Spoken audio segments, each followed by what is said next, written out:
This is Trophy the Scoundrel's Quarter, Part 25. We have, at some point, the need to check in on our treasure hunters back in Fort Durin to see if they have added to their wealth at all from the last incursion.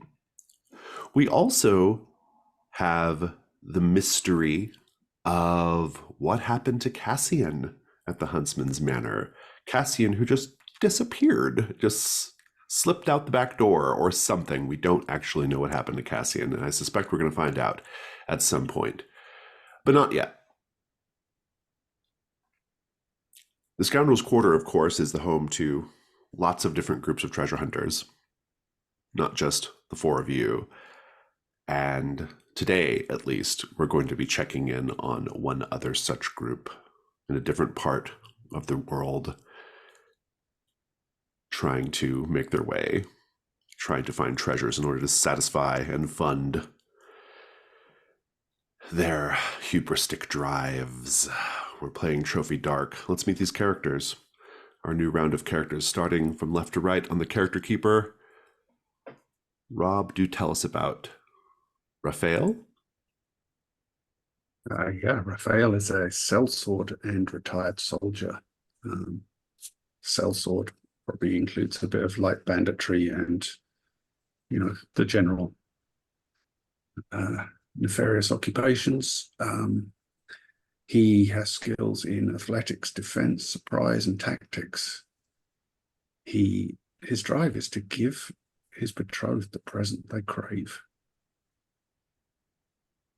He has two rituals: hospitality, which allows him to maintain peace while sharing food and drink, and kindle, which allows him to produce fire from himself. I was trying, rituals that I think might come in handy in those kind of lulls between battles and, in an army military camp throughout his life. That's right, Raphael. Fantastic, thank you. Jack, tell us about Abeja. Obeha, he, him pronouns. Scrappy youngish man. His occupation is a lockpick, which gives him the skills in acrobatics, security, and silence. His background, though, is an emboldened rat catcher, which gives him skill in lairs. His drive is to win the heart of the heir apparent of Nagana. And he currently has two rituals, which are prey, which when spurred by pursuit, he can run faster with greater endurance, and clay, when he uses his hands to rearrange, reshape inanimate material. I think that that's a part of his sort of lockpicking background or occupation. Fantastic, thank you. Amanda, tell us about Murati. Murati, pronouns he, him. He is a blacksmith. His skills are endurance, metal, and weapons. His background is reformed thug, which involves intimidation. I think he's just sort of a simple guy that got mixed up into whatever you get mixed up in order to make ends meet. And now his drive is to retire in comfort in the Rose District of Amberette. Trying to make something of himself and not have to live such a dirty, dusty life. I have two rituals: brimstone, which includes growing scorching hot to the touch, which will probably be a lot of fun with Raphael's Kindle. And I have fault, which is strike the weakest point of an object with phantasmal force. So probably a blacksmith hammer. I love it. And finally, Ben, tell us about Kato. Otto uses he or they pronouns. He appears to be an older man with a lot of plant growth that he keeps trying to trim back. He is an herbalist with the background of plagued farmer, and he has the drive to restore the lost glory of the Caliganus Grove. To do that, he has the rituals Entangle, which causes plants to twist and grasp, holding or slowing a creature, and Dryad. He can stay still to transform into a tree and communicate with other trees. Fantastic.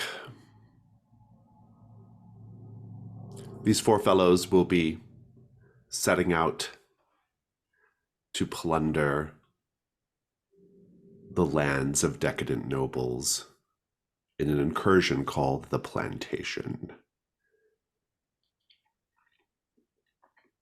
Deep within that blighted land which the vengeful wood has reclaimed lies the abandoned manses and forgotten manors of wealthy landowners and foppish nobles. Built in hubristic defiance of the old forest, tales spread among the borderlands of one such manor, a lavish plantation atop sweeping hills that overlook terraced fields, where, before the spirits of old Caldur reclaimed what was theirs, indolent lords and ladies gorged themselves on progressively rarer and more esoteric delicacies to sate their endless hunger, eventually consuming their servants and even each other in orgiastic cannibal gluttony. The nobles are gone now. They fled the butcher's knives of their comrades and the vengeful cleavers of their would-be meals. Only the accumulated wealth of all the region's nobility remains, hidden away under peeling floorboards and in dusty cellars, just waiting for an enterprising treasure hunter, hungry enough to find it. Ring 1. We find the 4 of you in this land, approaching the grounds of one of these abandoned noble manors.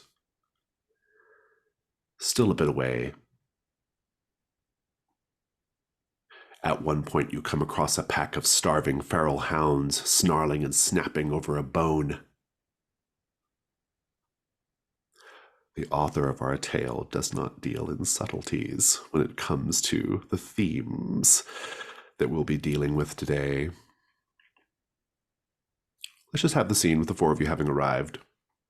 You can see in the distance the mansion that you intend to plunder.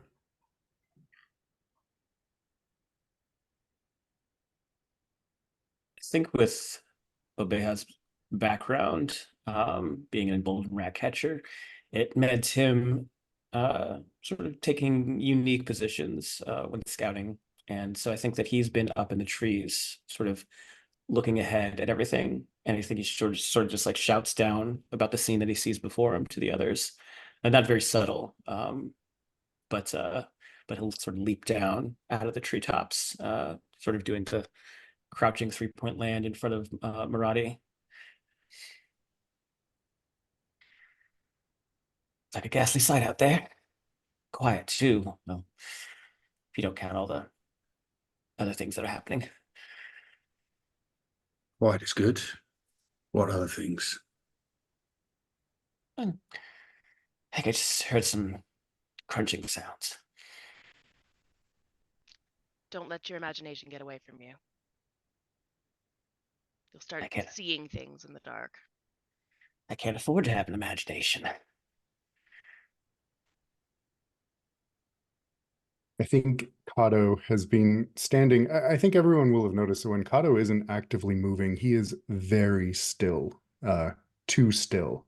And he's just been standing there, maybe listening, but eventually turns and he takes in a rattling breath and says, "So are we going?"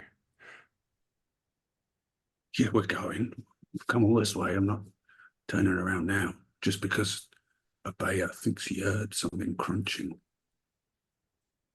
Well, I think no, Maradi is like this big hulking guy, and when Kato, is it Kato or Kato?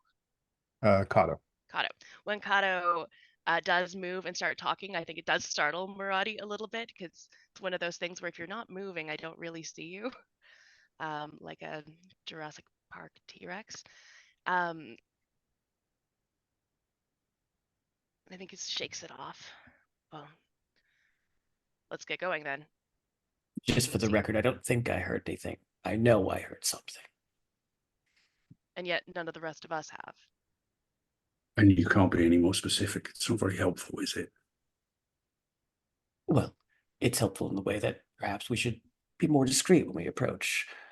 The 2 of you don't seem to have the lightest of steps when you walk. And he sort of just gestures down to the fact that they're both pretty big men.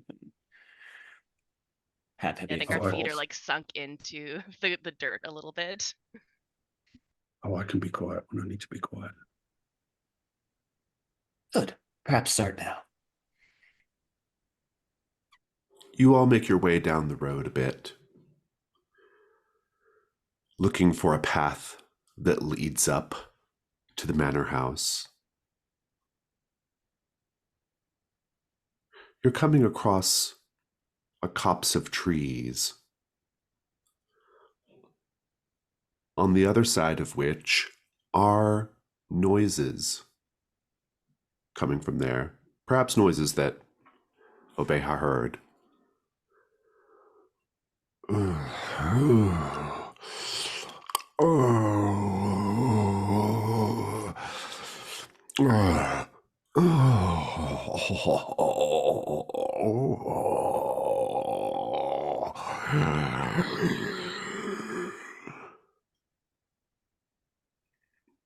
What do you all do?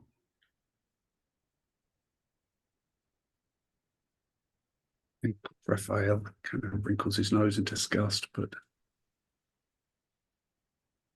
looks toward Obeha as if to suggest he should go take a closer look and see what that is. Pull out my hammer, but I just sort of look around warily. It's probably an animal. And then a second voice or sound, more feminine, I would say, than the first one. Oh. Oh.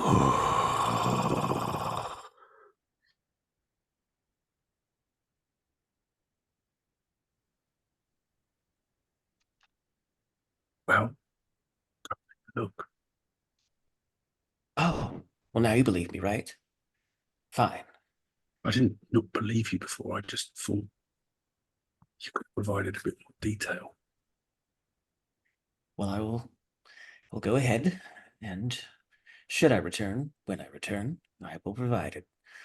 And then, yeah, I think he's just gonna sort of stick, it kind of keeps the shadows, but get a little closer to try and see if he can see the source of the sound.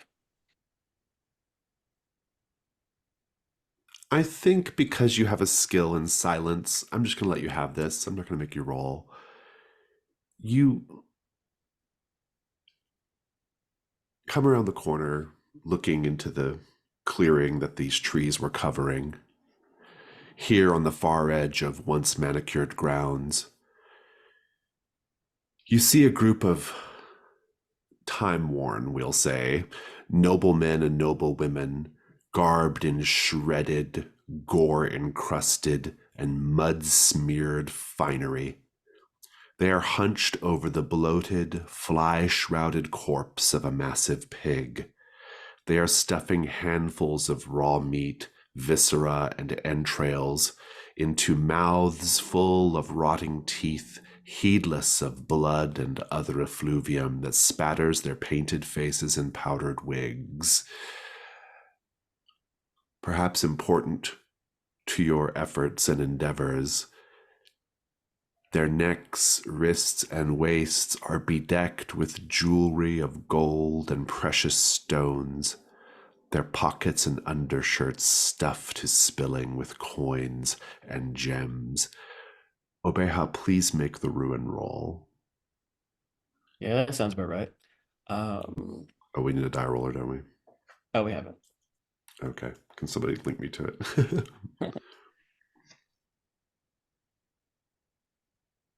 This is 6. One moment.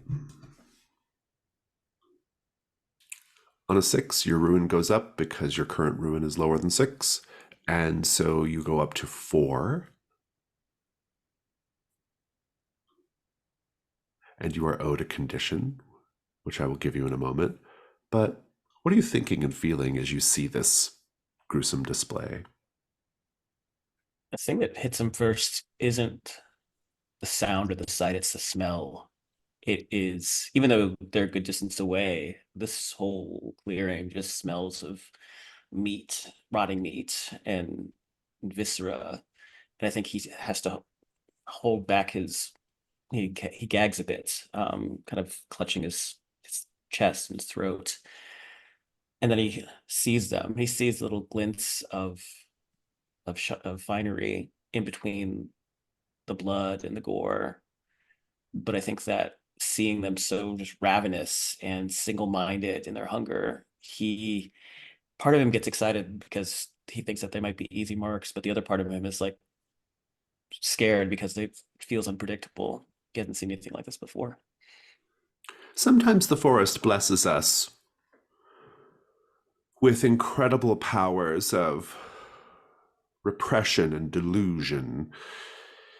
Indeed, the condition I'm going to give you, Obeha, is that you will perceive all rotten, uncooked, spoiled, and filthy fare as succulent and delicious and finely prepared.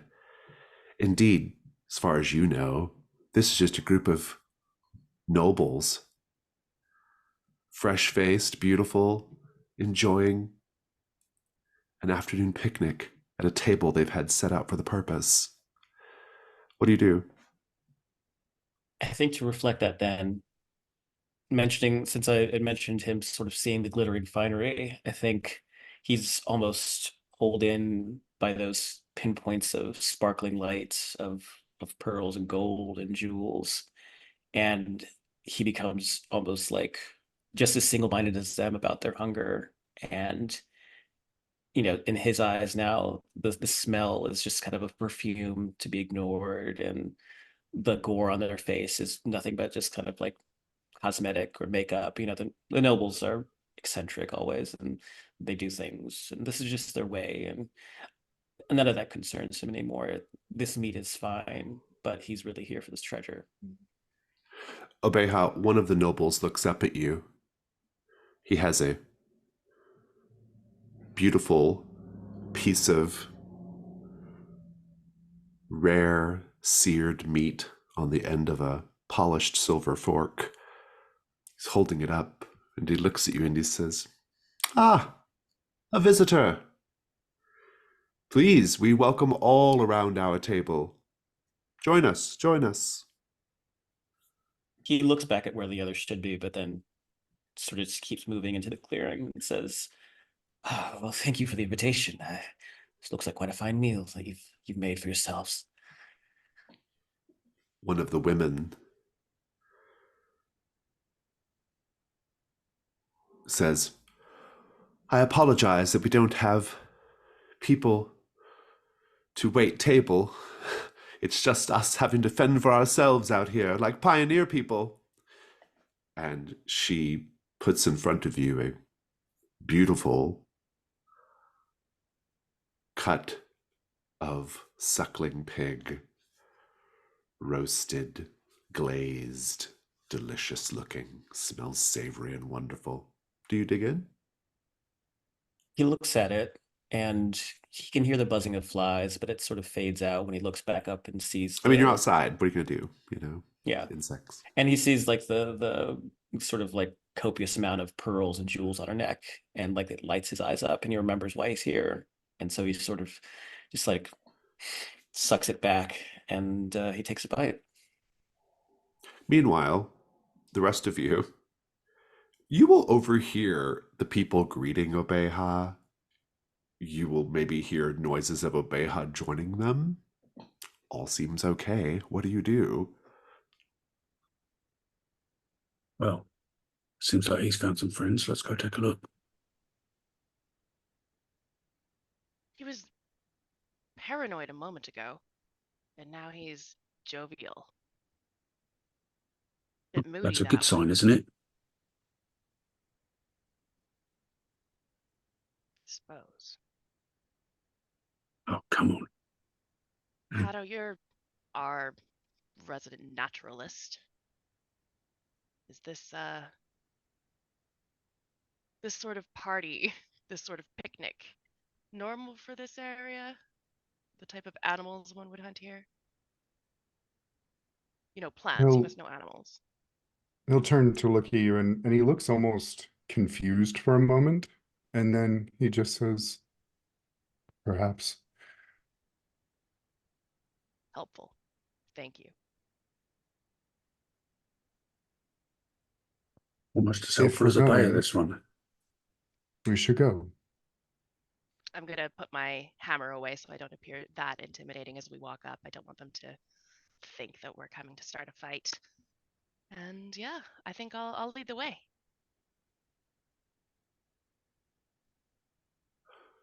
Maradi, Kato, Raphael are all going around the corner to join Obeha at the feast. When you get around the corner, you see about a half dozen nobles in shredded silks, gore-encrusted finery, all manner of blood and shit and piss staining their once white powdered wigs, streaks of sweat and blood running down their powdered faces. One of them has a big stretch of raw pig entrail that he's pulling out of the animal and is just sinking his teeth into it. One of the noble women has an ear, pig's ear to be clear, in her mouth, chewing on it. I like the chewy bits.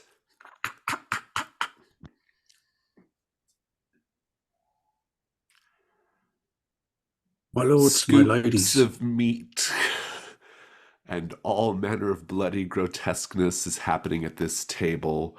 Obeha is presently eating, gnawing on raw trotter. It's just not great. I would like for all of you to make the ruin roll, please. That's a 1. 5. 2. So it sounds like Raphael and Kato are keeping it together. Maradi is not. Maradi, how are you feeling? Nauseous. I'm looking at this and I'm watching Obeha specifically as he is tearing these bits of maggoty meat away from this corpse of a pig that it's not even cooked. And I think I might retch a little. I owe you a condition, which we'll revisit in a moment. Raphael and Kato, your ruin is not going up. Maybe you've seen worse things. Maybe it's the finery, the jewels, and the coins that the nobles have stuffed in their pockets that is keeping you grounded. I don't know, but Kato, how are you managing to move through this situation mentally unscathed? I think on a very surface level, there is very little mentally going on with Kato. And so he sees this, he recognizes it as unnatural and disgusting, but he just doesn't really care. Same question, Raphael. I think it's exactly as you said, Jason.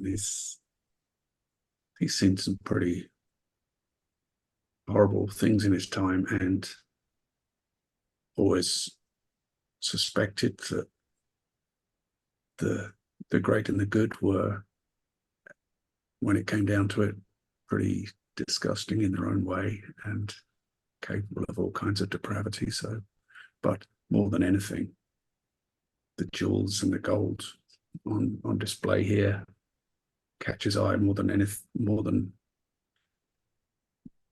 anything that's turning his stomach. When the nobles notice you, they will call you over as well. Come, come, the more's the merrier. There's plenty of food to go around. Let it never be said that even though the ungrateful wretches up on the hill turned us out of our rightful property, that we have lost our sense of manners and propriety. We have not. Please, sirs, join us. Raphael, You're Kato, very I wouldn't kind. do it. Yes, Just yes. play along, Maradi. Just play along. These are not your standard fops. Oh, I think they very much are. Just perhaps your opinion of what fops get up to behind closed doors. I've shoed the horses of many a fop and dandy in my lifetime. And I assure you I've never seen anything like this. And Obeah, look at him. Slathering, salivating over that. Well, the man you did used to catch rats for a living. I expect he's used to worse fare than this. I'm not going to force you to eat it, Muradi, but just play along. Look at what they've got on them. Yes, but what if they're crazed? What if it's contagious? Kato, you know stuff What if what's about contagious? whatever is causing them to eat this. Whatever they captured Obeah with. Maybe it's some sort of disease. Maybe it's the plague. Obeah will start to sort of saunter over with a piece of this leg in his hands and still kind of, oh, hello, friends. I You really back up. should try some of this. It's surprisingly satisfying. Aesthetically, it's not pleasing, but really, it's all about the taste. Can I tempt you? And he offers it to Muradi. I smack it out of his hands. Is that any way to treat guests? Hospitality. You raised in a barn? Well, yes, Remember but why we're here, also Obeah.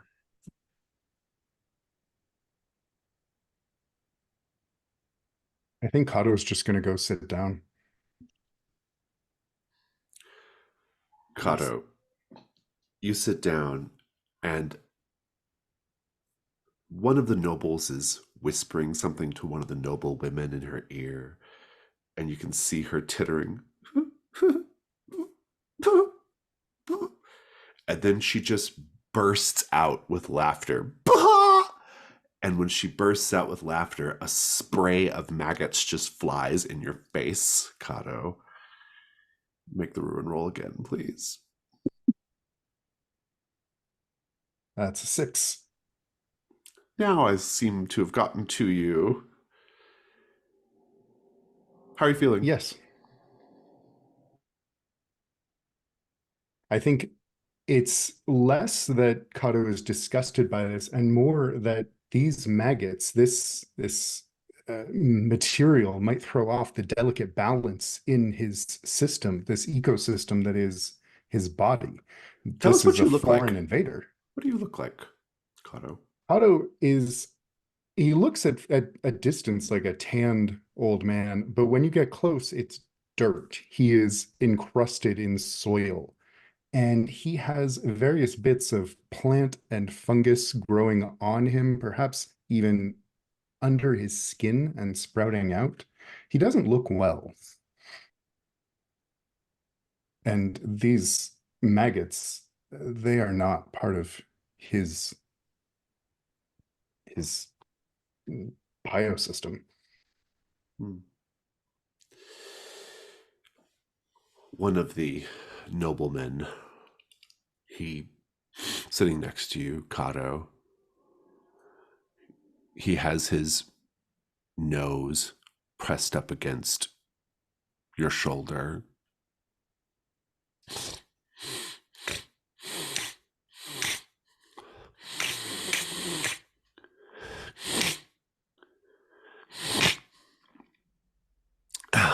Forgive me, sir. I don't mean to be impertinent. But I can smell that you have food somewhere on you, travel rations, say, or perhaps something lovely from back home to remember your true love. Would you be willing to share your foodstuffs with us? We find that lately we can barely satisfy our hungers.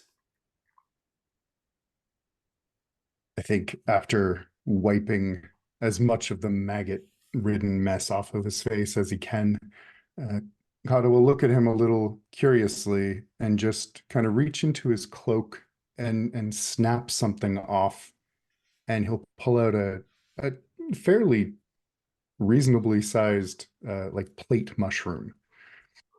And is this what you smelled? Oh, yes, yes, yes. I do love a bit of forage.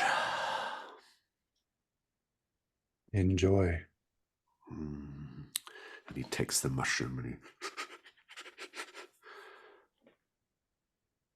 Maradi, what are you doing right now? I am stamping out all of the insects and maggots and bugs that were crawling all over the piece of meat that Obeha had, and just driving my boot into the ground to show my intense dislike. One of the noble women gets up. She has all manner of encrusted fluids on her face and around her mouth and lips. Her teeth are blackened. She looks at you and she says, "Oh, my. You are a magnificent specimen." What do you look like, Maradi? Very tall, broad-shouldered, barrel-chested, thick thighs, just a thick man. On the older side, graying beard, beefy, kind of hot. She says, "Look at those muscles. Incredible sinew. Built for hard work. I admire that, you know." I appreciate that.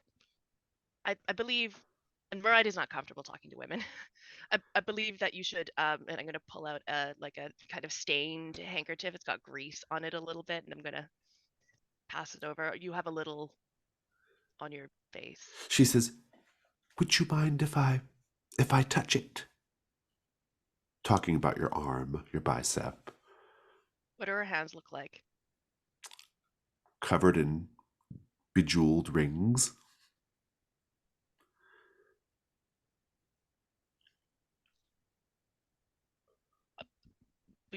Be my guest. Oh, and she tentatively touches your incredible bicep, and if you flex ever so slightly, she'll jump back. Oh, my. And then she's eventually gently kneading your bicep.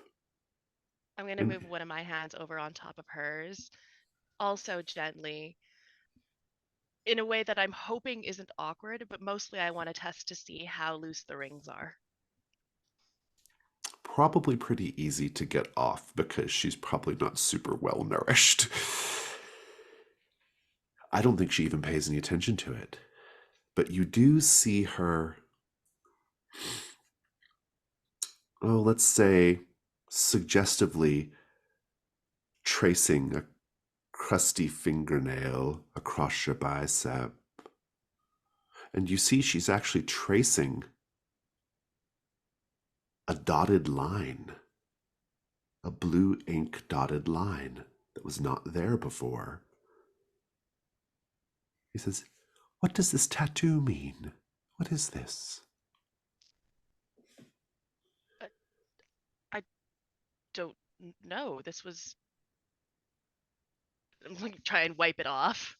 It won't. When you pull your sleeve up, you can see that your arm is covered in a tattoo of dashed blue lines, suggesting that your bicep is a particular cut of meat and your tricep is a particular cut of meat. Raphael, Kato, did either of you do this while I was sleeping last night?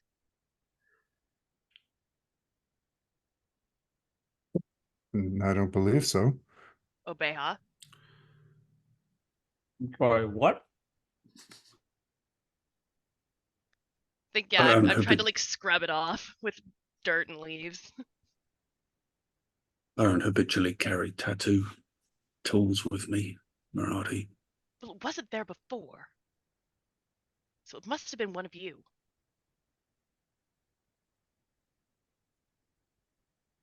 Sure, it wasn't a drunken escapade back in Fort Durin. I know what my body looks like, Raphael. It wasn't Oh, there before. Well, I know I've woken up with a tattoo or two in my time, or a scar that I am uncertain of the provenance of. Happens to the best of us. I'm not like you, Raphael. I would know. There's something strange happening.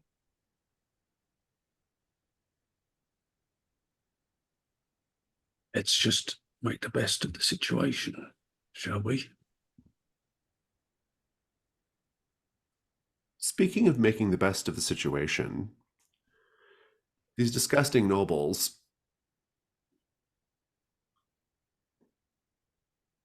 are so busy shoving their faces full of rotted meat, complaining about the ungrateful wretches that cast them out of their homes, and trying their damnedest to get you to share whatever water or wine or foodstuffs you might have, that they completely disregard the fact when, say, a pearl necklace just falls out of their pocket and lands on the ground. Do you all try to just take some of the finery, some of the jewels, some of the money? Absolutely. Yeah. When Mm. Obeha is like sort of gnawing on, like, I think he's sort of just like walking this banquet of raw meat, just sort of like taking bites, and if he can, seeing what's loose or what's dangling, and like very carefully sneaking a piece off here, pickpocketing there. And it's sort of just like trying to be as fluid as possible as he moves about. Yeah, I think that's pretty good.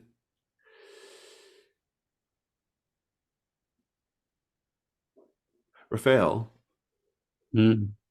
you have this hospitality ritual. I was about to bust that out. I think if you were to use it right now, you would get them so subdued that you all could just clean them out completely and they wouldn't even know or care. That was exactly my plan. Let's talk about the risk roll at this point. Everyone, what could go wrong here if Raphael's hospitality ritual fails? They take offense instead of feeling camaraderie, and they attack. I was thinking they'd become aggressively hospitable, forcing more food on Raphael and forcing him to engage as much as he can. I was going to say that he becomes the sweetest piece of meat at the party. They can't help but try to indulge. I love all those options. I shall take it all under advisement. Let's talk about dice. Do you have a skill that will help you here? Mm. Not really. Not really. Doesn't I mean, seem like it. I don't know. He's thinking tactically in a crude kind of way, but I think that's a stretch. Maybe you can get a light die from Devil's Bargains. Who wants to offer a Devil's Bargain?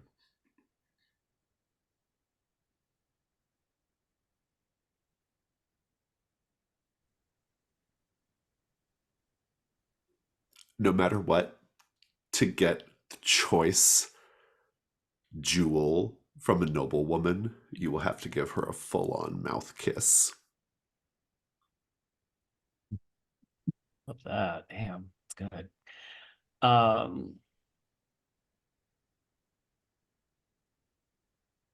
no matter what, you will have to sacrifice a piece of flesh to make sure that the ritual goes off. Oh, you are part of the hospitality. You have to serve up a bit of you. Yeah, like bringing wine to a dinner party.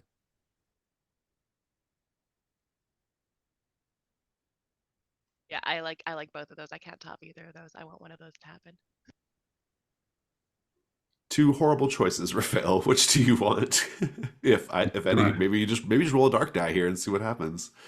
Leave Can it I to have both? leave it to the sisters. No, you can only have one. I think I'll go with Jack's one, that I have to Offer offer something up up. a I mean, you can kiss it for flesh fun. sacrifice. You can just do that because you Yeah. want to. You only get one light die, though. You've got one light die and one dark die for the ritual. Let's see how we do. Risk 1/1. Just great. Oh, A 2. 2 light and a 1 on the dark. That's horrible. It's terrible, even.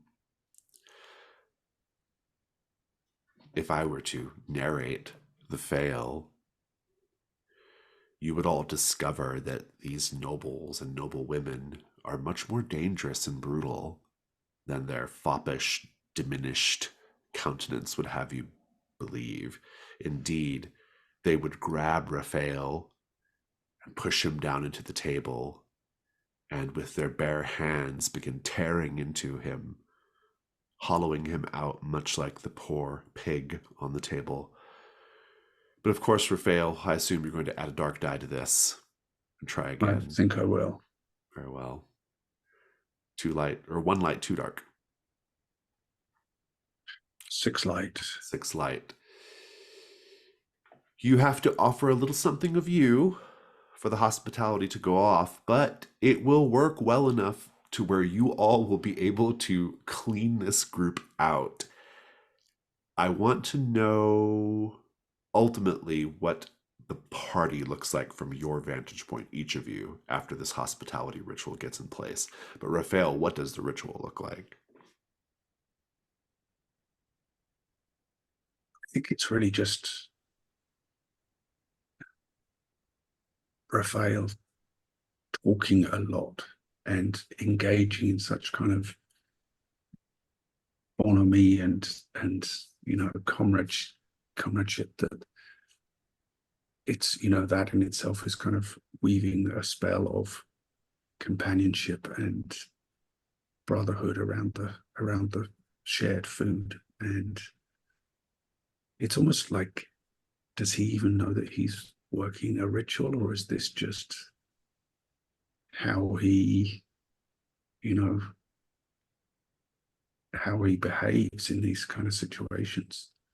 That he is definitely trying to smooth over any disagreements or boost anyone who is not partaking fully and drawing them into the group. And so it's just kind of, you see his eyes moving around everyone in the group very attentively, very carefully. He's very aware of what everyone's doing and thinking, and like who's joining in and who isn't, and trying to manipulate that. But I'd love for Jack to decide what piece of flesh I have to sacrifice.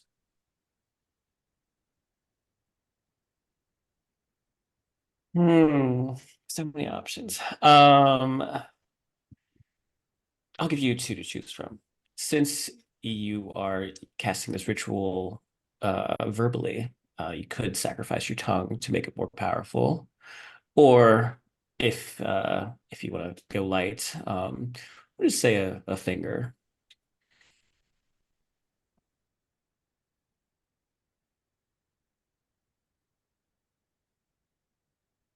I think I'm going to go with the finger, yeah. Do you make this offering surreptitiously or out in the open where everyone can see it? I think it's requested of me by one of the nobles, and I kind of realized that in order for this to all keep on an even keel, this is something I'm going to have to let them do. While this is happening, Kato, I owe you a condition. And it starts to manifest with just a slight ripple underneath the skin of your hand. Something crawling just underneath.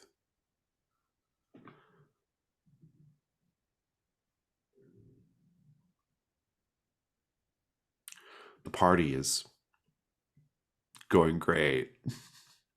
whether you partake lustily like Obeha, who by the end is just positively smeared with blood and nastiness,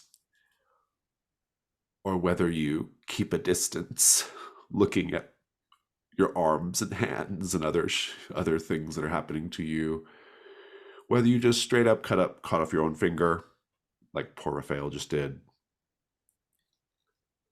You all came here to liberate these people of their wealth, and you can do that. Marathi, there's something among the nobles that the other three have not seen. Something that would be an intriguing and incredible treasure.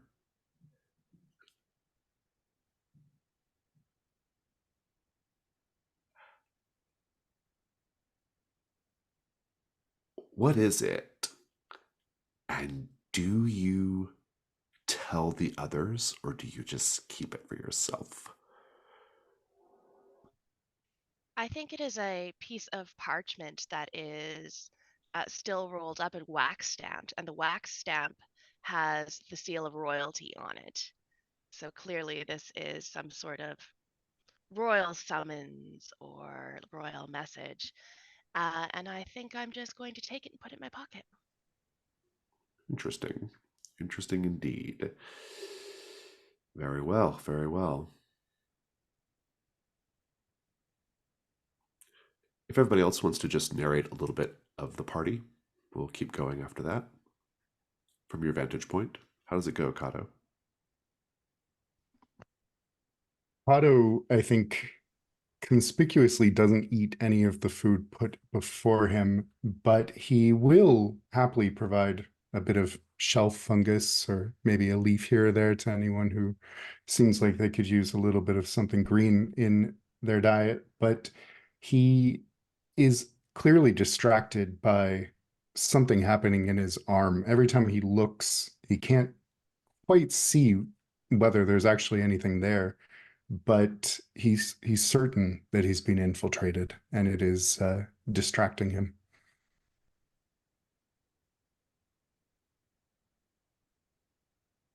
Obeha? Marathi, Oh, yeah, go ahead, Marathi.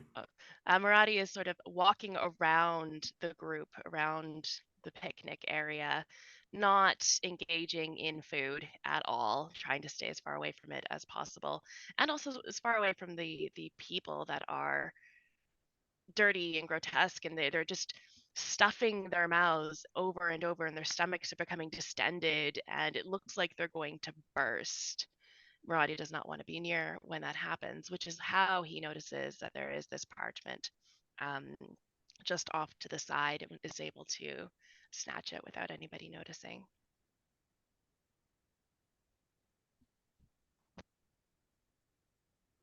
I think, Okay. yeah, Raphael? Raphael is doing his best to avoid having to eat too much of the disgusting food that has been laid out. You know, he's talking a lot, but you know, at some point it becomes unavoidable, and he kind of wrinkles his nose and will chew on a little bit of offal of some kind.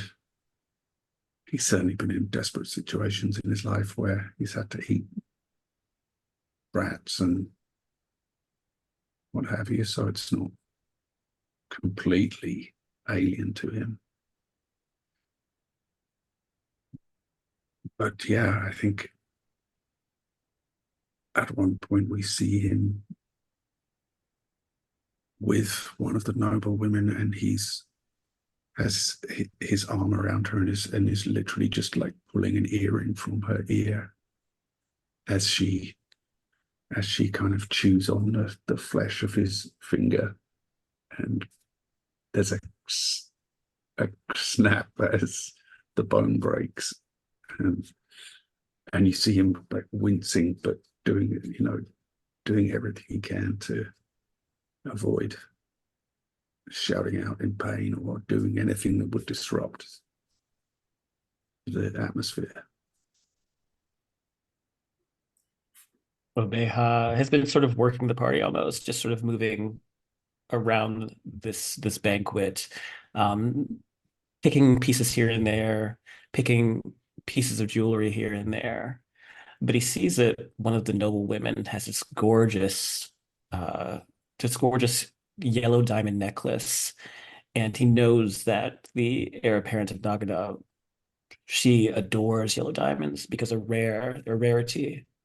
And so he begins to reach down and, as casually as he can, peel it from this woman's bony, gore-encrusted clavicle. But as he does, she has this reflex that's almost preternatural, and grabs his wrists, and he's almost shocked by it. And she looks up at him and says, "We need more wine." And he kind of smiles and says, "Yes, yes, we do." And he reaches into his pocket and pulls out one of the lock-picking needles, and he plunges it into her jugular, tears it out, and this gout of blood begins to spurt out, and everyone who's around starts to just laugh and cheer and roar as they put their goblets to her throat and fill their cups. And as they're distracted by that, by their wine, he peels off the necklace quickly and stuffs it into his pocket and moves along. Kato, Marathi, and Raphael, please make ruin rolls.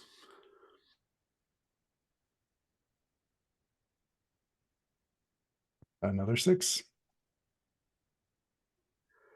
3. You're muted, Rob. So also 3. So it looks like Raphael and Marathi are fine, but Kato's going up to 5. Kato, how are you feeling when you see Obeha create a blood spigot out of this woman's neck? This person who you brought with you on this journey.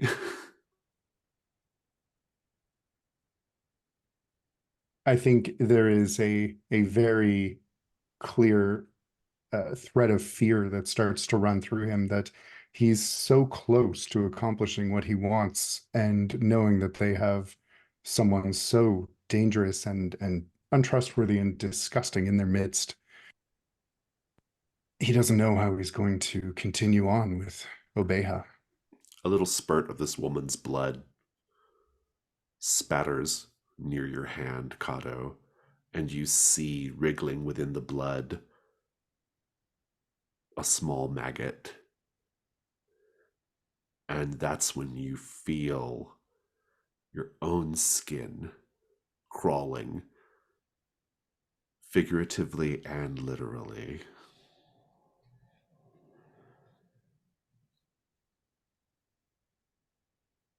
You are at Ruin 5, and so you are now entitled to do the reduction roll, which means anytime you do something that is treacherous to the group, you can reduce your ruin. And so, as the party is wrapping up, it's still daytime. The nobles have all fallen asleep, or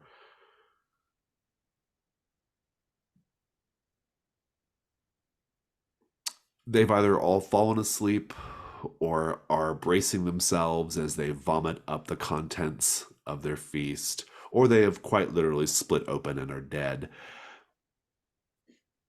Party's over. It's time to move on. It's time to go raid the manor.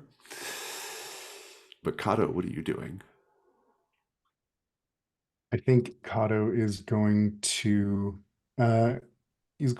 go visit Raphael in under the pretense of he has something to help with the pain since he lost his branch finger. And I think he will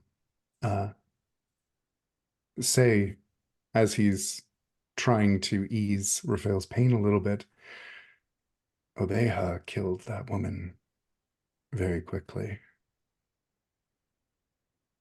I would worry about getting in his way. Yeah, I wasn't expecting that. Kato, go ahead and make the reduction roll to see if Obeha notices you conspiring.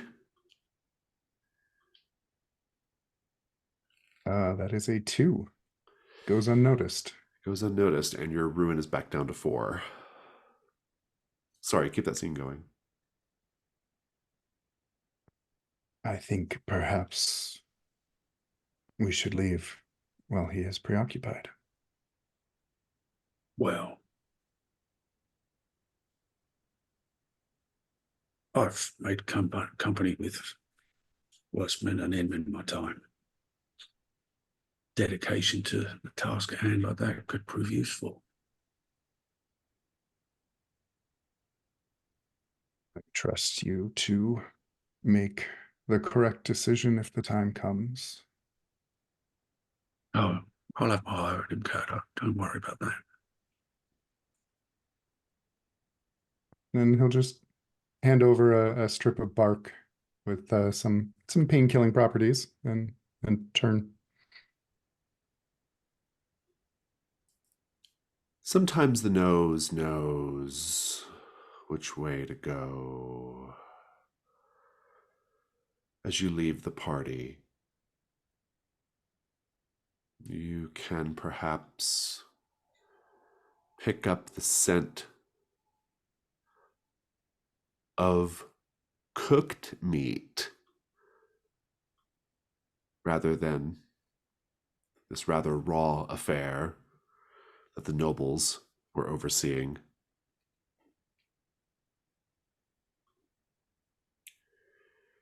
You still haven't found a direct path up to the manor house, but the promise of cooked food and the delicious smell of it wafting past your nostrils perhaps lead you on in the general direction of where you need to be.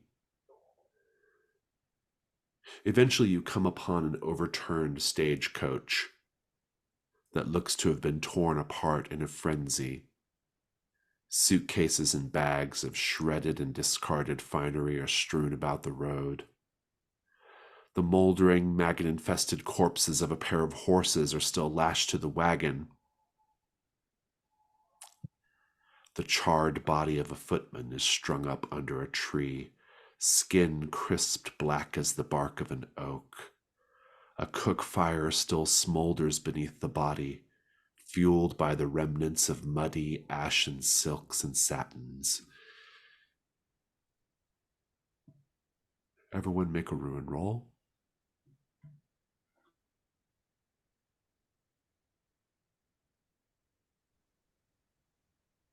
One. 5. 3. 3. Maradi, you're going up. Mm-hmm.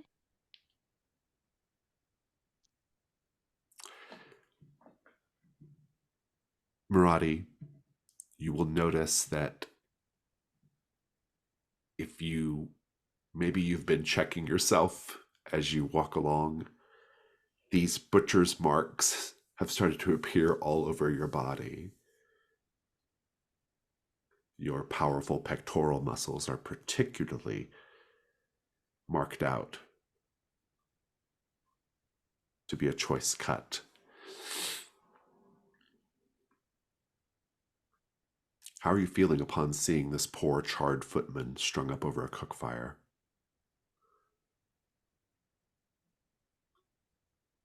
I'm disgusted, but mostly because of how good everything smelled as I was walking towards this area and how my stomach was growling with hunger and I could feel it rumbling. And then seeing what was making the smell. And in my head, I know that it's worse than that nasty pig because it's a person, but it smells very good.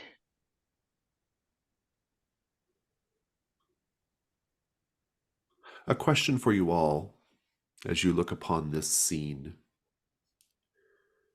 Perhaps noticing there are bite marks up and down the charred leg of the footman. I'm curious to know from each of you what desperation and hunger Has your background forced you to suffer in the past that you are now trying to escape forever?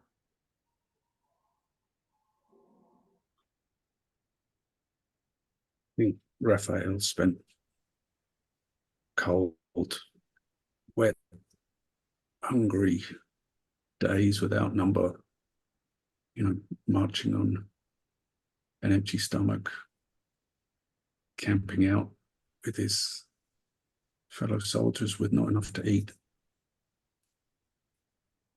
That he and that in the life since he retired from that profession, where he's made ends meet by whatever means necessary. And there have definitely been many a time when he's gone hungry or been forced to eat something that he'd rather not have, or as the only alternative to going hungry.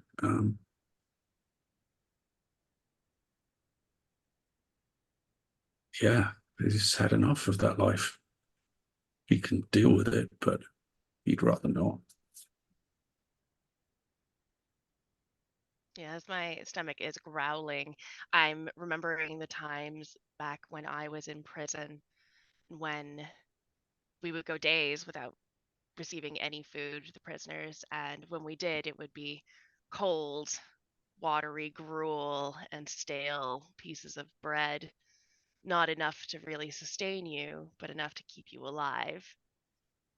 And the smell, again, makes my stomach growl.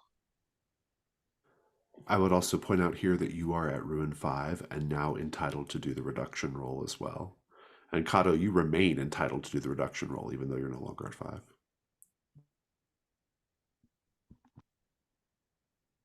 I think Kato, in both his first life and his second one, he has always known that there are times of plenty and there are times when you must fight for everything, even if it means crowding out the smaller ones around you and leaving them to starve while you take all that you can.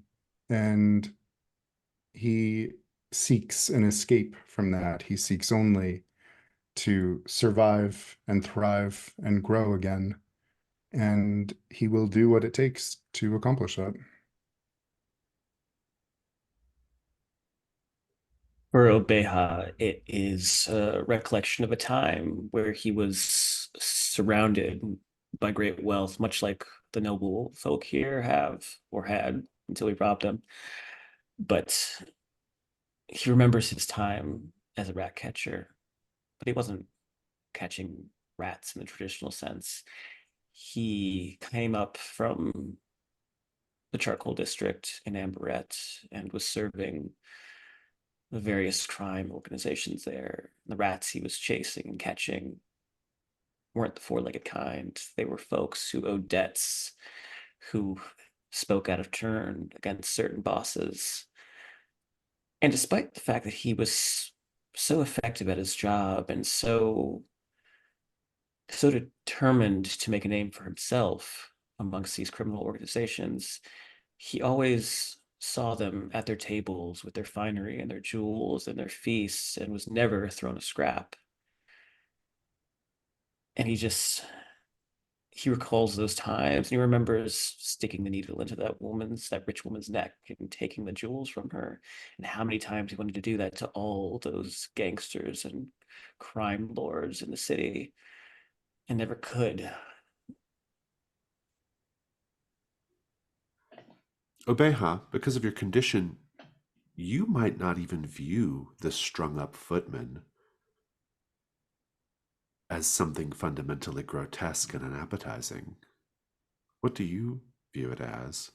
I think he does view it as unappetizing because the meat that he smelled was raw, it was pure. This has been tainted by char. It's been overcooked. It's the way that you don't eat a well done steak. You eat raw, or at least, you know, nothing below medium. And this is very much well done.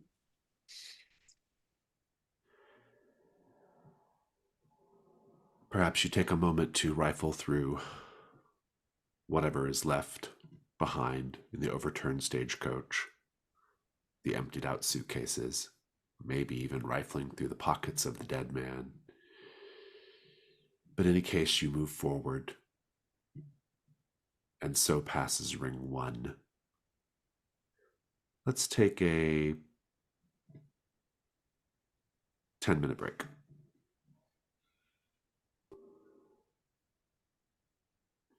Ring 2, the trek to the manor house.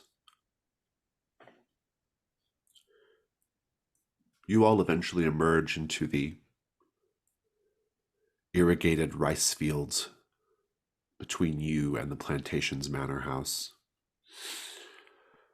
Tall, neck-high stalks of golden yellow jut out like spears from brackish, knee-deep waters.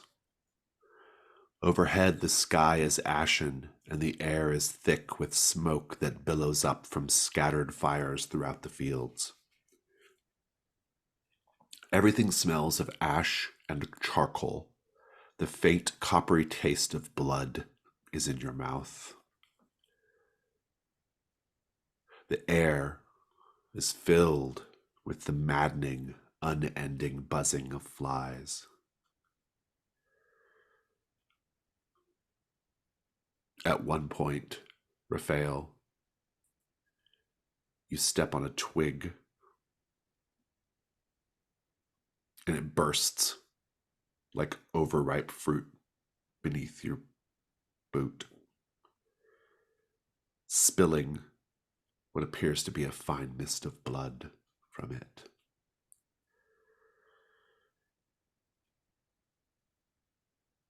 This is a slog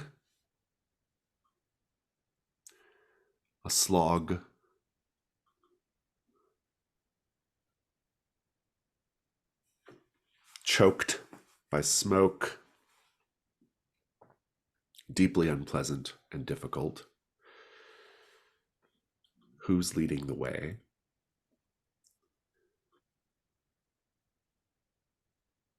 I think Obey has probably sort of scouting ahead. Seems to be a sort of MO. So yeah, Obeha, I think I would like a risk roll to navigate the group safely. Everyone else can say what could go wrong here.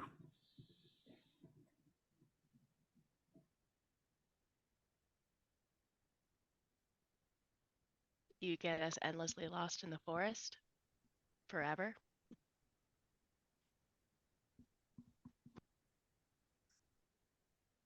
Well, you're in a rice field right now, so endlessly Oh, lost in the yeah. rice field. Endlessly lost in the rice field. Yep. Never-ending rice paddies. I think we make enough noise, or you lead us in open enough areas that something is attracted to stalking us.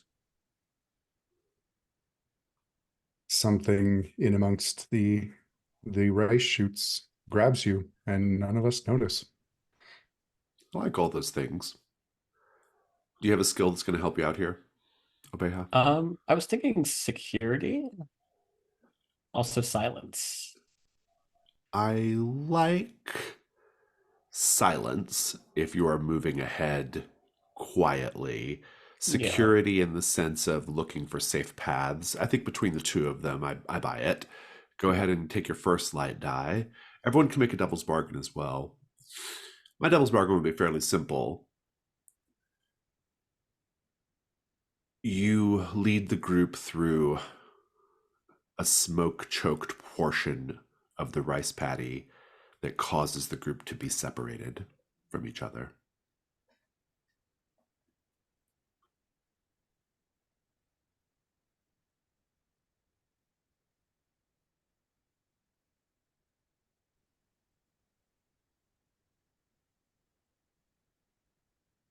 You're going to slip, lose your footing, fall, and a rice seed is going to get under your skin.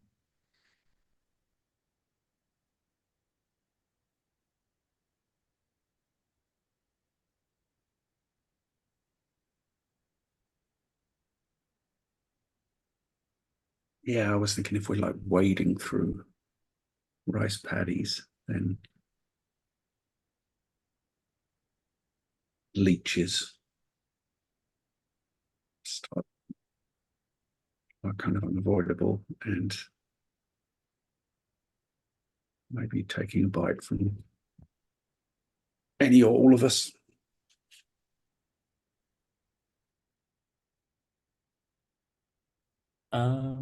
Amanda, do you have one?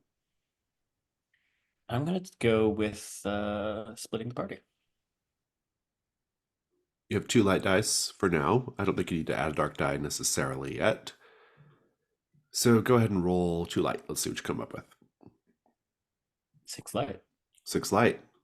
You all will safely navigate to the path up to the manor house. Not before being split apart for a little bit, but the way is correct. I just want to know, Abeha, like, how you know the way is correct. Like, what does this look like?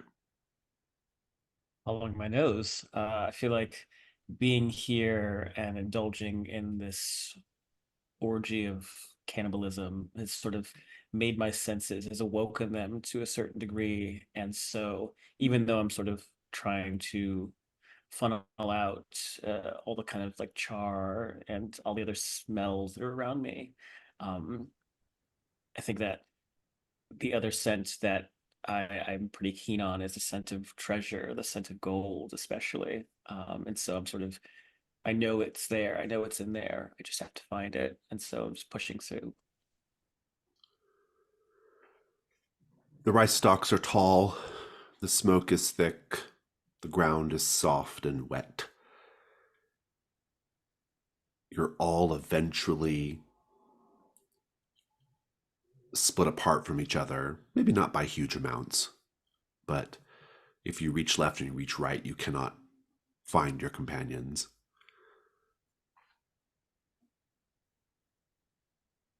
Raphael, the going is hard.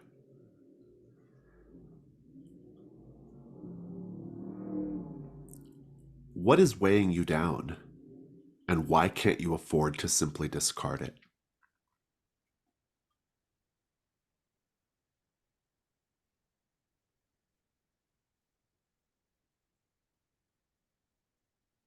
Dude, Raphael has very thoroughly filled his pockets with the treasures from the nobles we feasted with. And, the going would be a whole lot easier if he would have dumped that, hide it somewhere, and come back for it later. But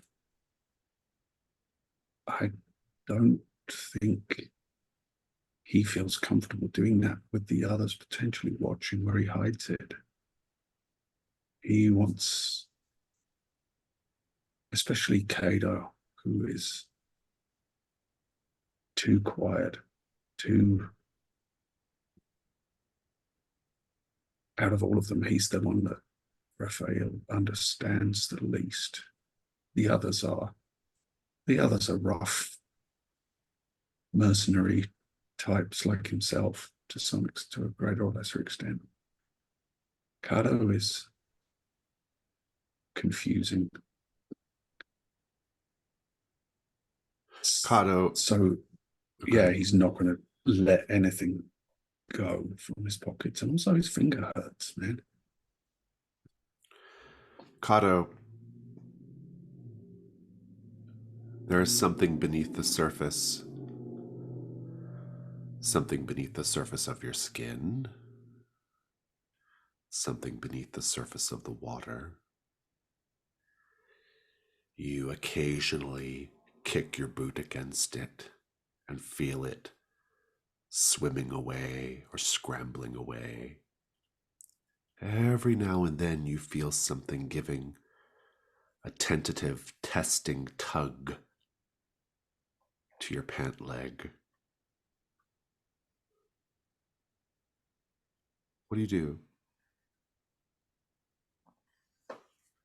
With all the rice stalks nearby, I think this might be a great opportunity to try and entangle whatever this is. Interesting. While you're doing that,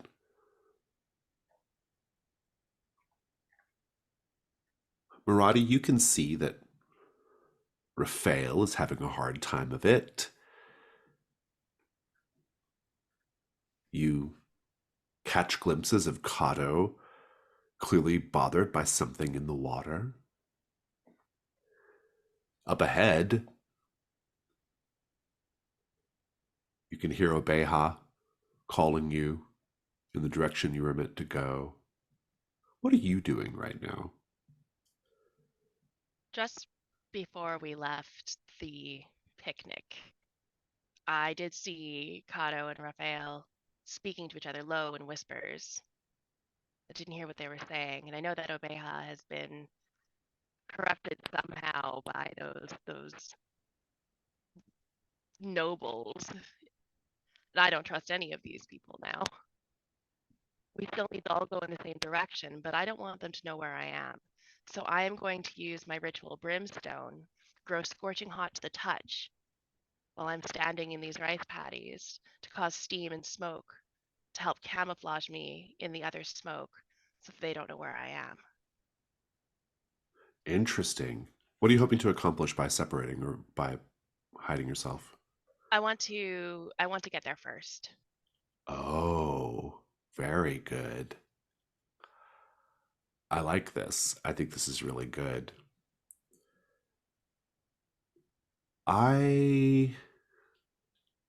Debating what die roll I want this to be. I'm trying to make it a reduction. I think it's gonna be the reduction roll. Yeah. I think it'll probably work. I'm more interested in seeing if the others realize you're trying to get ahead. Go ahead and roll reduction. I rolled a 6. Oh. Raphael, you'll notice that Maradi is trying to cover his tracks and get ahead of the group to disguise his path to cut Obeha out to get to the manor first. And you're weighed down by your own treasures right now. Kato, there's still this thing tugging and testing beneath the water. What were you going to do? The entangle ritual. Mm-hmm. I like that. Everyone can say what could go wrong here. The plant growth that you create comes out of you and essentially tears you apart.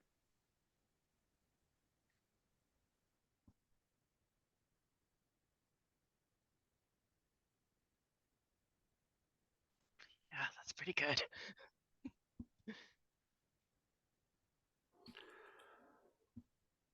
Kato, before you continue, I will tell you that you see Maradi trying to break away from the group, using his magic to cover his tracks to get to the manor house first. Could entangle Maradi as well. Good. Oh, as well. Why not? Absolutely. Indeed.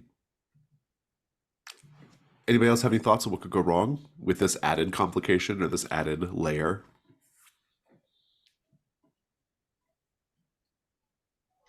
If you are trying to also stop Maradi, you will accidentally stop all of us, and we'll all be trapped.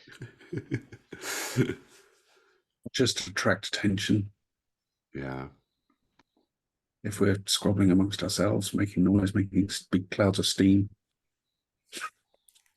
I love it. splashing around in them, Splashing and around. catch each other. Yeah. All this work Obey has done to silently track or to silently scout out the ahead. It's all just wasted. Fantastic. Let's talk dice. Do you have a skill that's going to help you here? Hoping plants. I'll take it. And everyone can make a devil's bargain as well.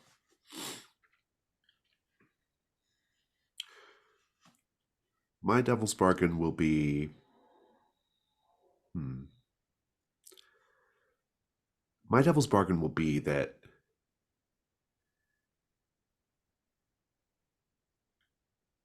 your entanglement is too good, and you and Raphael are forced to go around to a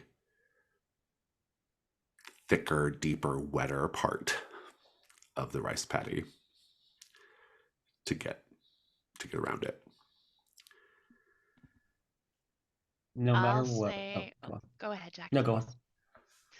I'll say that no matter what, the plague that afflicted you when you were a farmer in your background will also be spread by this entanglement into the rice paddies. That was actually sort of similar to mine. And I guess if it's okay with you, Amanda, my devil's bargain is no matter what, the plague that's affecting Kato sort of increases or speeds up in his body, but also affects Maradi. We're talking about the skin crawling infection? No, like he's a plagued farmer. Oh, the So plague. Oh, got it. Oh, that plague. whatever Got plague it. he has. Yeah. he- Oh, got it. Ugh.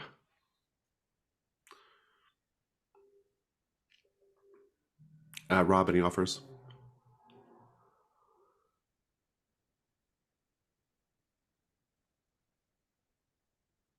You're muted. I don't have anything right now.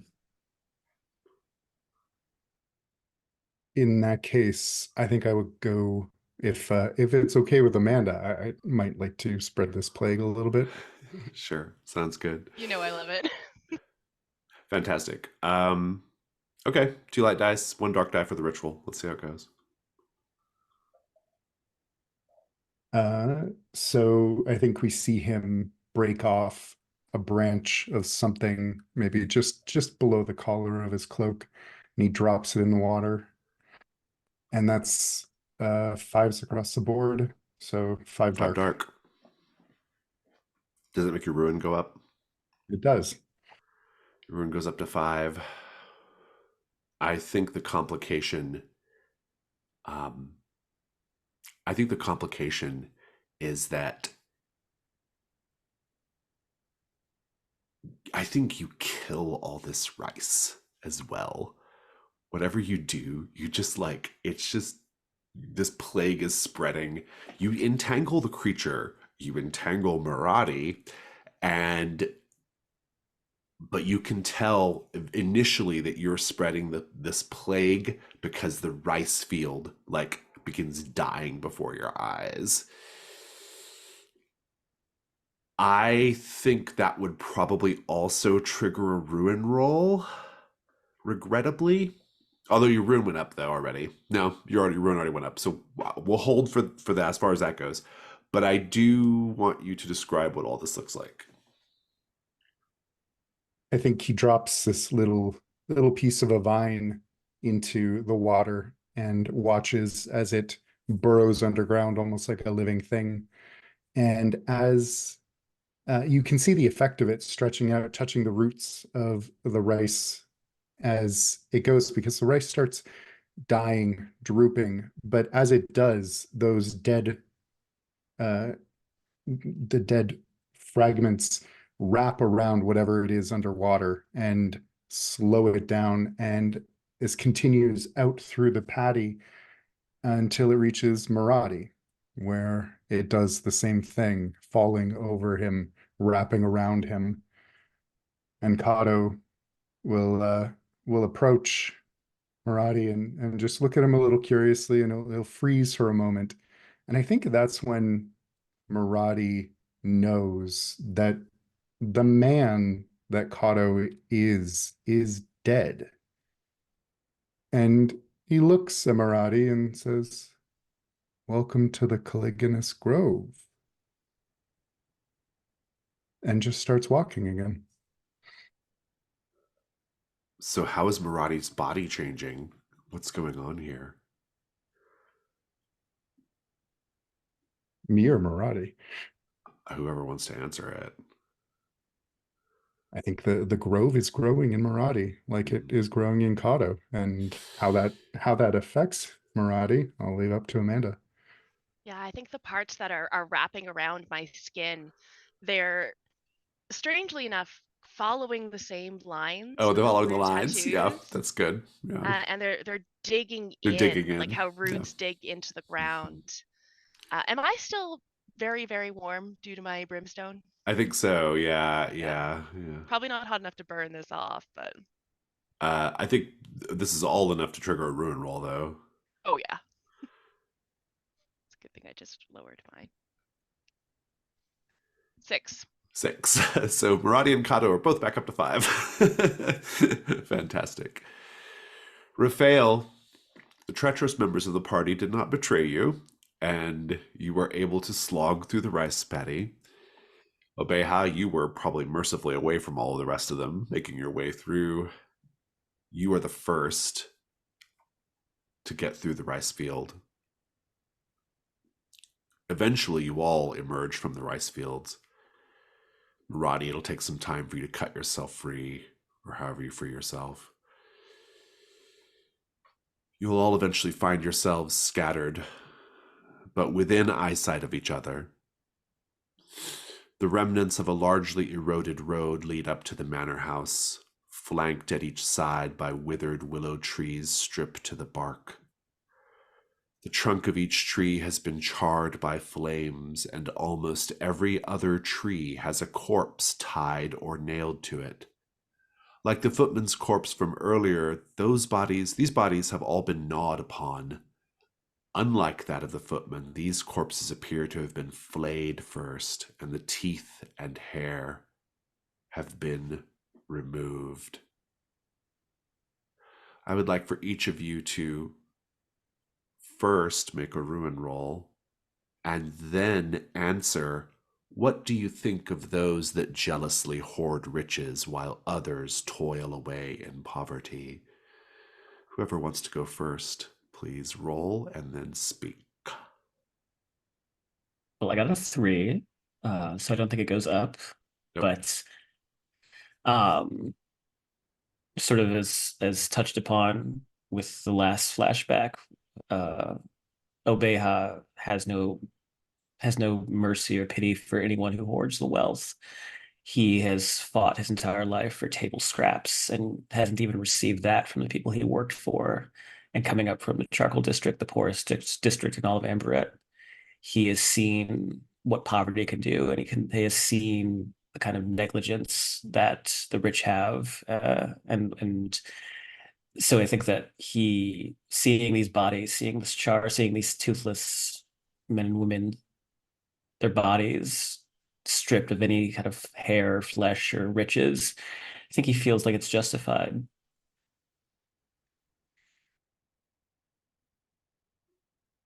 I got a Rafa. 1. Go ahead, Kato. And I think Kato is there. There are always those who grow bigger than the rest and take what others can't. And this is just part of nature. It's not fair. It's not nice, but it's not evil. It simply is. The goal is to be the one that grows the biggest, and all else who die out because of that. It's nature.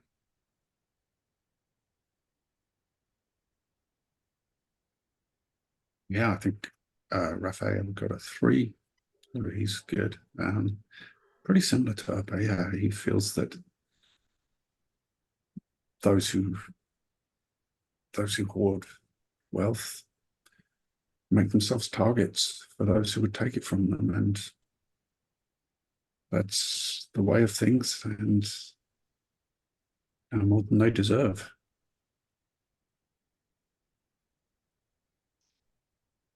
I rolled a 2, so did not get to ruin 6. I believe that everyone is out for themselves.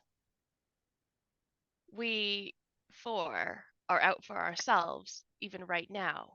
We are going here to give ourselves a leg up by getting riches. People who have the riches, they're just doing the same thing. It's not necessarily unethical or immoral. It's not morally ambiguous either, not like how Kato thinks, but it is just what people do because they have to. That's how you survive. As such, there's always going to be people trying to take what you have. And if you're not strong enough to fight them off, then you lose it.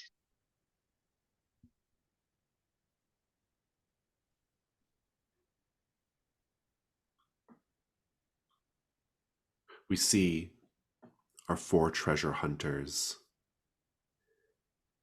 in your own time, within eyesight of each other, but not together, making your way up this road dotted with hanging, burned, flayed corpses.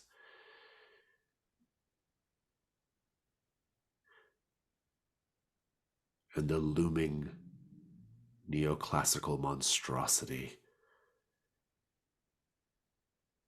awaits you at the end of the road. And so passes Ring 2.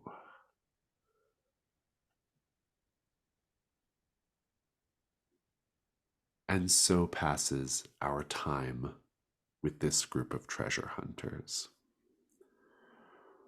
We're going to take a 10-minute break. Please go review Hearthfire for your trophy gold characters. We'll come back and do Hearthfire. Cassian, we have some special things to do for you because you weren't here for the end of the last one. So I'll see you all in 10.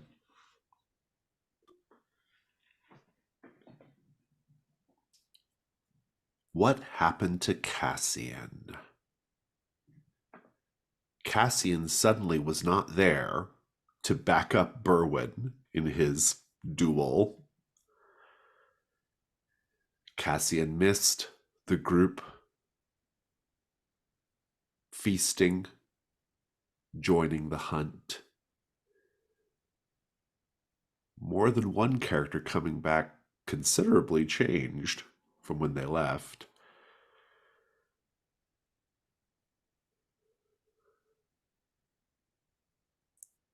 Cassian, you were distracted by one of the many small interlocking rooms throughout the house. Distracted by something that would have not caught the attention of your companions because they weren't there.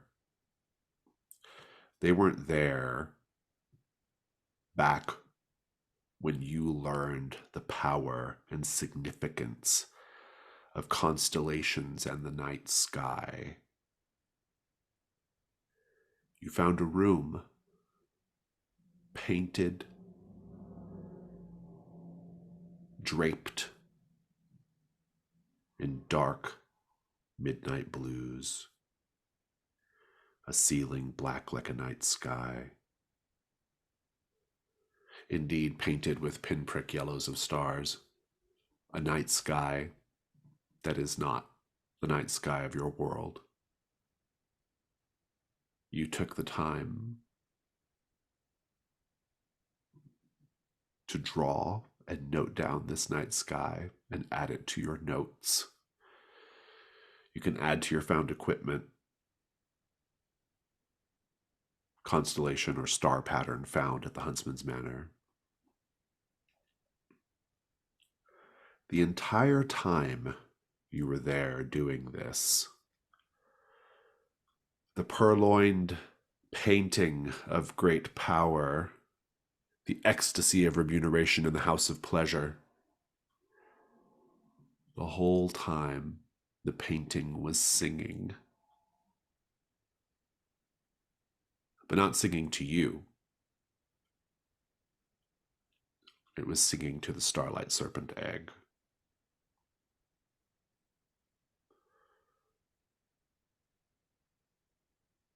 And by the time you were done,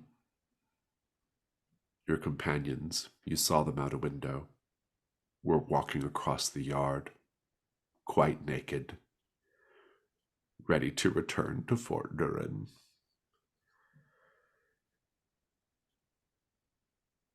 Hearthfire.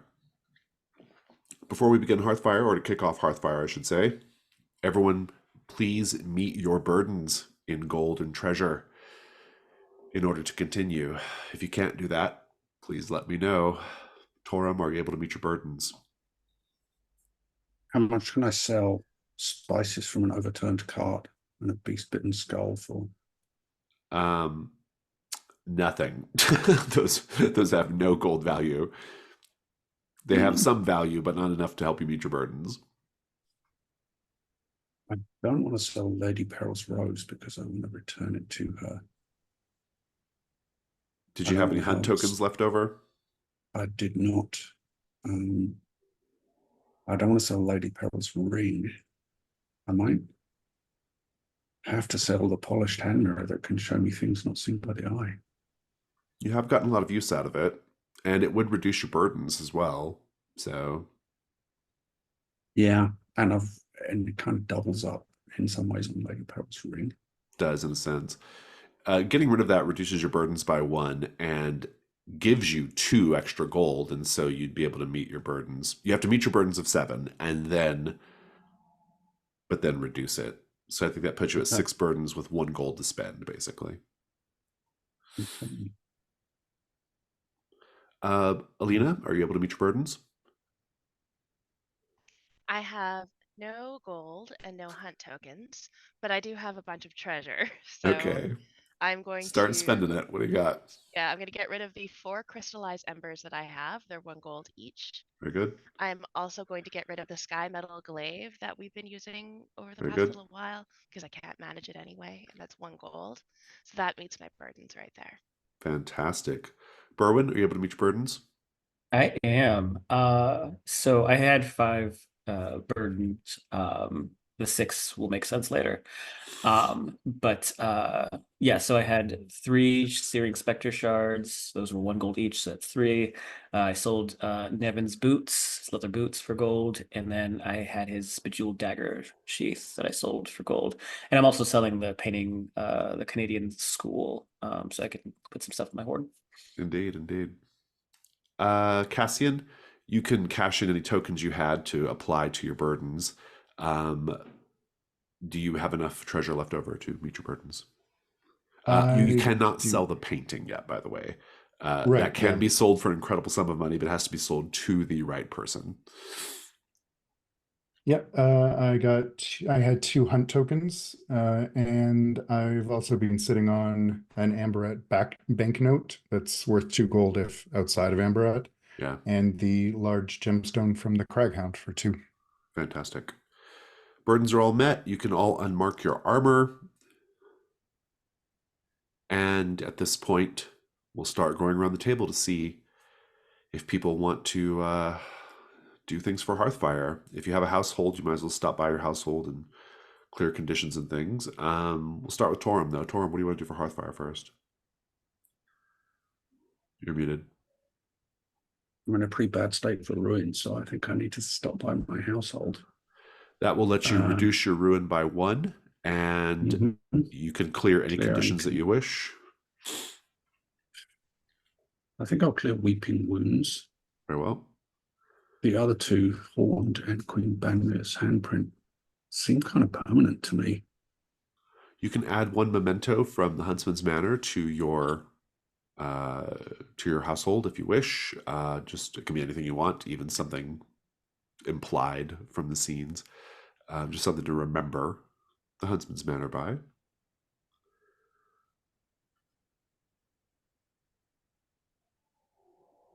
I think it's got to be something of that wolf creature that I fought in the middle of the maze, right? Oh yeah, like a thorn from. It was made of kind of the topiary, right? Yeah. Yes. Yeah, I think a thorn from that. Nice. You can add that to your household. Let's keep going. Cassian, what do you want to do for Hearthfire? I think all I can afford to do is visit my home and recover a little bit, where I will also stash the carved wooden piece of cheese that he took from that piece of art. I love it. But I'd also, I don't know if this is an actual activity. I would like to start putting out feelers for a noble or otherwise rich person who I might Ah, be able to contact. interesting. For the purposes of selling the painting? Yes. If you go carouse, I'll let you have that. Unfortunately, I am too broke. Too broke. Putting out feelers is fine. Whether you find something or not, I'll decide in the future. Alina, what would you like to do for Hearthfire? I am going to stop by my household, which was a little room and board outside of the conclave that I was kicked out of, so that I can clear two conditions: the metal barbs from the spear under my skin and my long canines and bloodthirstiness and super sensitiveness. I'm going to keep Cursed by Saint Ara, because you can't just get rid of a curse like that. No. You also get to lower your ruin by And one lower if my you. ruin. Yeah, so I'm back down to 3 ruin. What are you going to keep from the Huntsman's Manor? A tuft of bee-spitten fur that I Oh, grabbed from certain physical endeavors. I love it. And Berwin, what are you going to do for Hearthfire to start? So I got a few things, and they kind of all go into each other. So if you'll indulge me, the first thing is that I need to establish my hoard, which is, let me scroll down. So I'm putting 2 gold into my hoard, which is, and the first question to answer is, where do I keep it? And it is in an empty tomb in an old mausoleum outside of Fort Durin. Hmm. And the other thing that I'm going to do is I'm going to get a house. So the house is actually, I'm going to buy it off the groundskeeper of the graveyard. He's old. He doesn't want to deal with it anymore. He wants to retire to Amberette. Um, so I'm going to take it off his hands. But part of that is also for everyone else to give me a memento from our adventures. Mm. Everyone gets to contribute to that.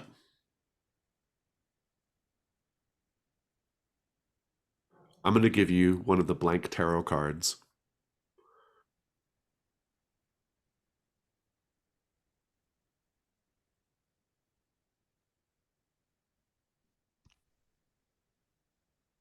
I will give you a small coin. It's not worth money, but it is inscribed by with the sigil of one of the sisters. I will give you like a fist-sized rock of salt from the mines where Owen and Torum first adventured together.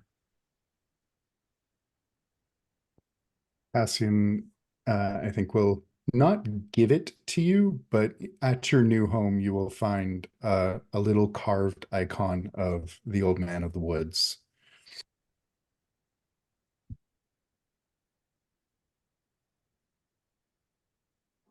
Is that everyone? I think so. Yeah, it's fabulous. Thank you. Fantastic. So, the other thing that I'm going to do, and I'm going to try and sort of wrap this up in like a narration because I've got a few things to narrate, is healing. I'm not going to spend a gold for that. I'm going to narrate a scene showing a private side a few others have seen.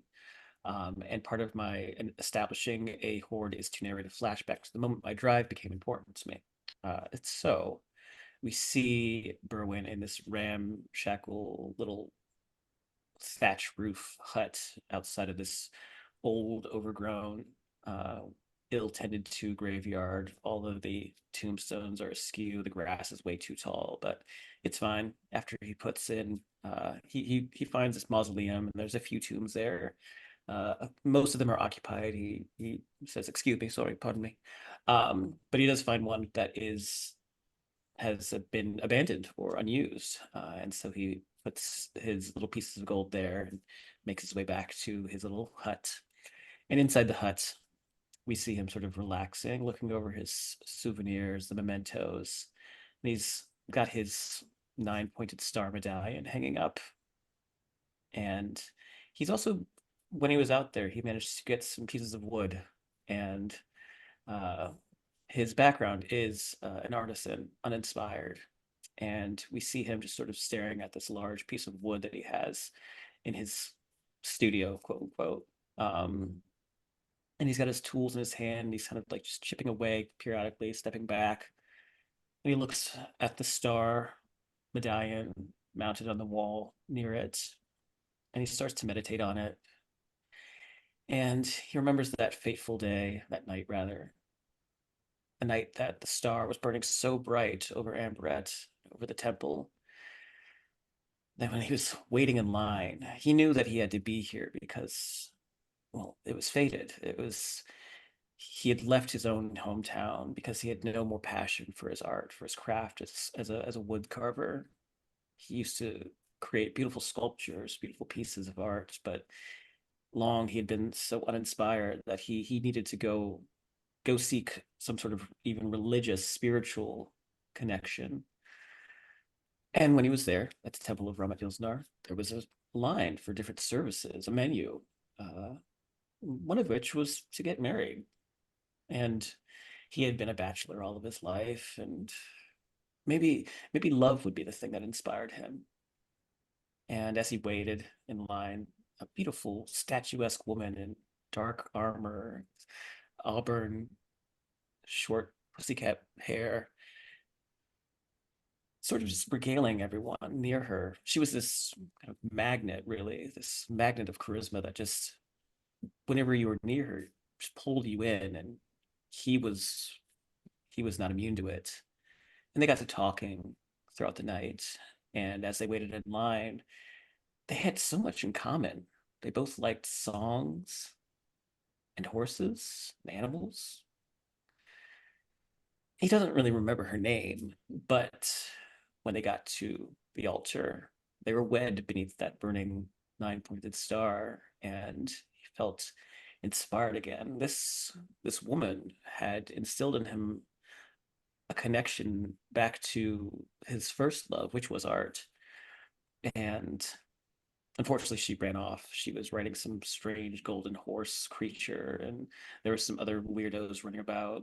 He didn't really pay too much attention to that because it was too frenetic, and he doesn't do well with really intense, chaotic situations. So he left that night. But that night he sculpted, and we pan over to the fireplace where we see some of the different memorabilia, some of the different mementos.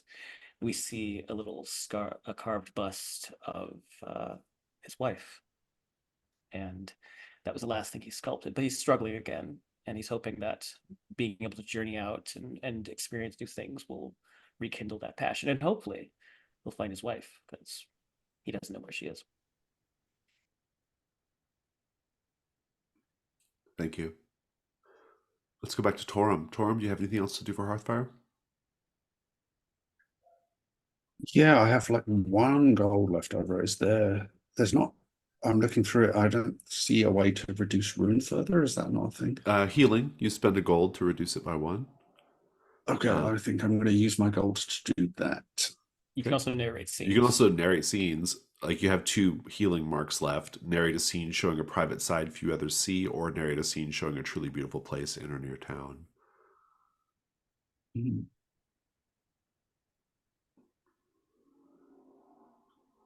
Or spend a gold. It's up to you.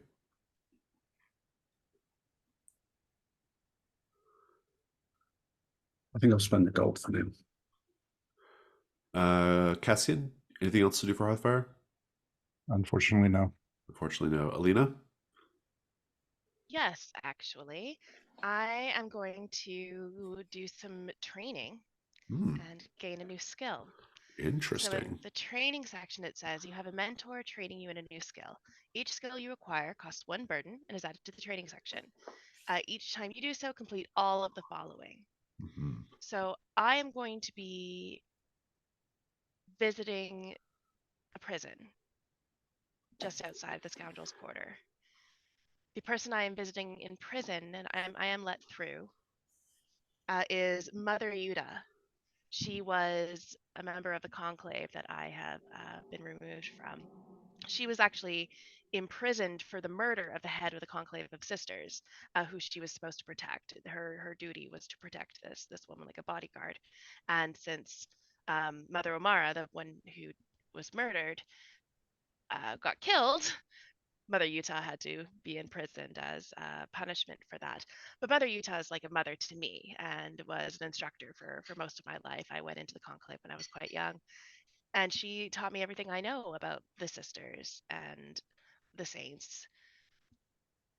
She she taught me over the entire period of my life, and I've gone to go see her to. She's been writing me out notes of lists of the sisters, of everything I've learned and everything that she has taught me, so that I can carry this book with me and have reference in order to more easily reference all of my knowledge. So the skill is saints, and my mentor is Mother Utah. What Mother Utah does not know is that I killed uh, Mother Amara. And the Ah. reason that this is increasing my burdens is because I am ensuring that nobody else talks to her, and she's remaining in seclusion in the prison, so that I love it. I love keeps it. it secret. Fantastic. Thank you. Berwin, anything else for Hearthfire? No, that's it. So Alina, are you completely done with Hearthfire? I am. Then that concludes our time with the Trophy Gold characters. Back in Fort Durin, in the Scoundrel's Quarter, the four of you will enjoy Nightsend, a festival where everyone stays up throughout the year's longest night, sharing stories of spirits and heroes, releasing floating lanterns into the sky. The floating lanterns, they whisper wishes, hoping that the hero or spirit of their choice finds the lantern and grants the wish. They stay up, keeping watch for the first glimmer of blue in the morning sky, at which point they fall asleep.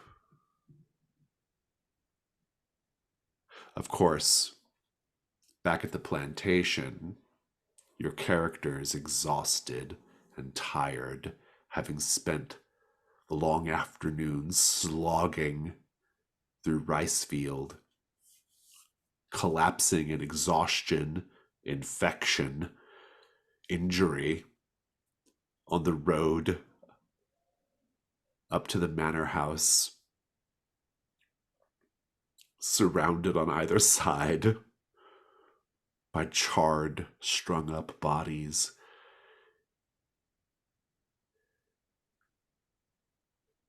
After feverish rest, rousing yourselves to continue on, to press on, perhaps entirely mistrustful of your companions. It is early evening. Will you be celebrating Nightsend, I wonder? And if so, how will you celebrate Nightsend? Surely you are not going to pull out a lantern. But in what other ways might you call out to the spirits? Anyone want to share whether they're celebrating Nightsend tonight?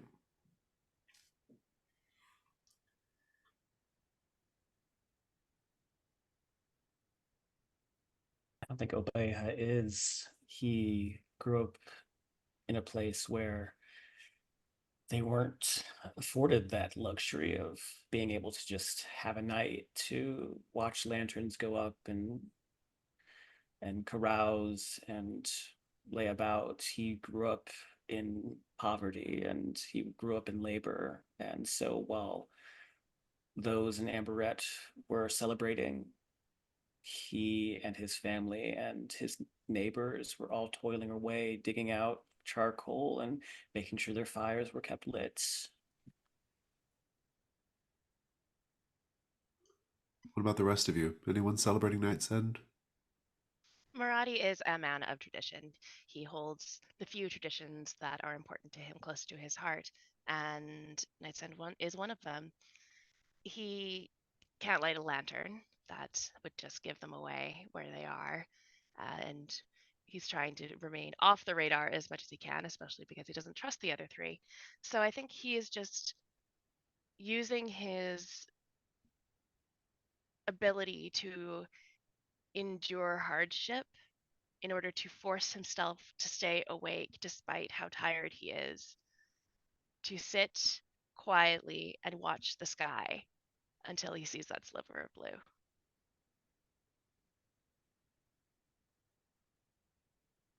Otto was a man of tradition, much like Maradi, and I think he wants to celebrate it, but the Grove does not. The Grove does not care for human tradition. And as he sits where he rests up against the tree with that unnatural stillness, I think anyone looking can see uh, a conflicted expression on his face. And almost in spite of himself, I think along his skin, maybe showing a little bit at the collar of his cloak, there's a soft green glow as something bioluminescent in the grove glows despite itself. And I think he turns his head slowly to look at Maradi, hoping that Maradi appreciates it.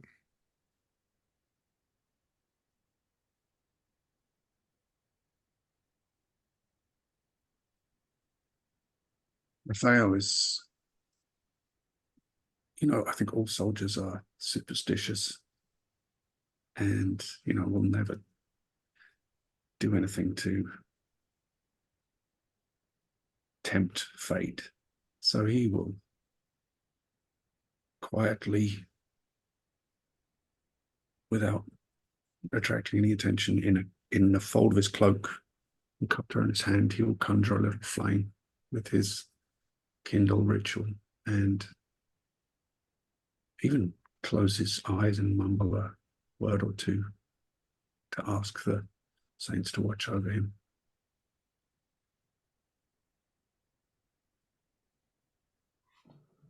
The Grand Manor House has been dark this whole time.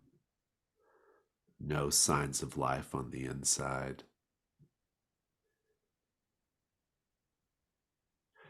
Except, quite suddenly, in an upper window, someone has lit a lantern. Praying to the spirits